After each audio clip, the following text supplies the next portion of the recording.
Shalom, damai sejahtera bagi umat Tuhan di mana saja Anda berada. Mari kita mengakhiri hari ini dengan hati yang tenang dan penuh syukur. Apapun yang sudah kita lalui sepanjang hari ini, kita percaya Tuhan tetap menyertai dan memelihara hidup kita. Kiranya melalui renungan malam ini, hati kita kembali dikuatkan oleh firman-Nya dan memperoleh damai sejahtera dari Tuhan. Mari berdoa. Bapa kami di surga, kami bersyukur atas penyertaan-Mu sepanjang hari ini. Saat kami datang untuk merenungkan firman, bukalah hati dan pikiran kami agar dapat memahami kehendak-Mu. Penuhi kami dengan damai sejahtera dan sukacita dari Roh Kudus. Dan biarlah renungan malam ini menjadi berkat dan menguatkan iman kami. Di dalam nama Tuhan Yesus Kristus kami berdoa. Amin. Judul renungan malam ini, kuasa atas doa sendirian. Ayat renungan diambil dari kitab Matius pasal 6 ayat 6. Firman Tuhan berkata, "Tetapi jika engkau berdoa, masuklah ke dalam kamarmu, tutuplah pintu, dan berdoalah kepada Bapamu yang ada di tempat tersembunyi. Maka Bapamu yang melihat yang tersembunyi akan membalasnya kepadamu." Milikilah suatu tempat untuk berdoa pribadi. Yesus telah memilih tempat-tempat untuk berhubungan dengan Allah. Dan kita pun haruslah demikian. Kita perlu sering mengundurkan diri ke suatu tempat, betapapun sederhananya, di mana kita dapat sendirian dengan Allah. Berdoalah kepada Bapamu yang ada di tempat tersembunyi. Di dalam nama Yesus, kita boleh datang ke hadirat Allah dengan keyakinan dari seorang anak. Tidak seorang pun diperlukan untuk bertindak sebagai perantara. Melalui Yesus, kita dapat membuka hati kita kepada Allah seperti kepada seseorang yang mengenal dan mengasihi kita.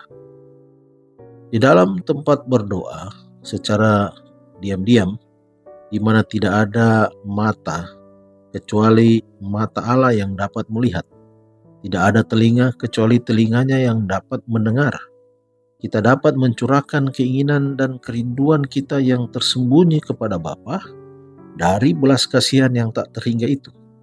Dan di dalam keheningan dan ketenangan jiwa, suara yang tidak pernah lalai untuk menjawab seruan keperluan manusia akan berbicara ke dalam hati kita.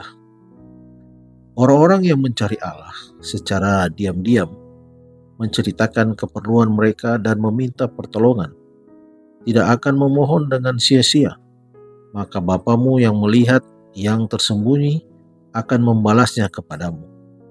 Apabila kita membuat Kristus teman sehari-hari, kita akan merasa bahwa kuasa-kuasa yang tak kelihatan dari dunia ini berada di sekitar kita. Dan oleh melihat kepada Yesus, kita akan disatukan dengan gambarnya. Oleh melihat kita menjadi berubah, tabiat dihaluskan, dilembutkan, dan dimuliakan untuk kerajaan surga.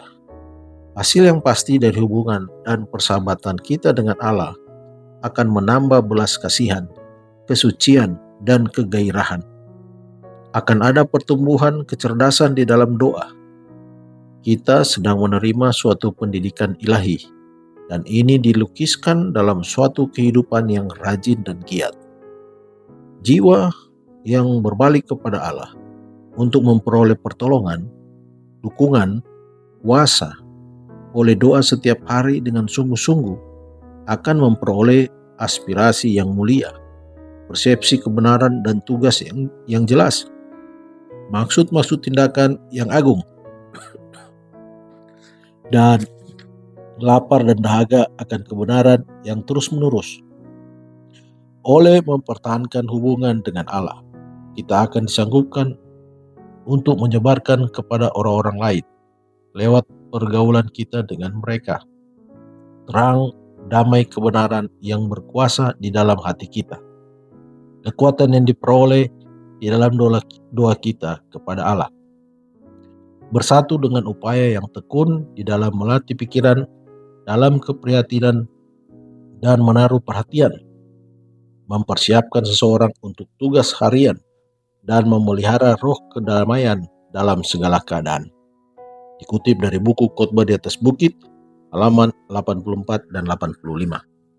Mari berdoa.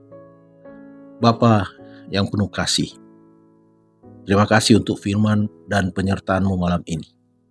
Kami percaya setiap doa yang dinaikkan kepadamu tidak pernah sia-sia. Sebab Engkau Allah yang mendengar dan menjawab pada waktumu yang indah. Malam hari ini kami berdoa bagi saudara-saudara kami yang sedang sakit ataupun sedang dalam pemulihan. Memohon Engkau menjamah dan memulihkan mereka dengan kuasa-Mu. Berikan kekuatan dan pengharapan bagi mereka. Malam ini kami menyerahkan istirahat kami ke dalam tangan-Mu. Berikan tidur yang tenang dan tubuh yang dipulihkan. Sertai juga setiap rencana kami esok hari, agar semua berjalan sesuai kehendak-Mu dan menjadi berkat. Di dalam nama Tuhan Yesus Kristus kami sudah berdoa. Amin. Selamat malam, selamat beristirahat. Tuhan Yesus memberkati.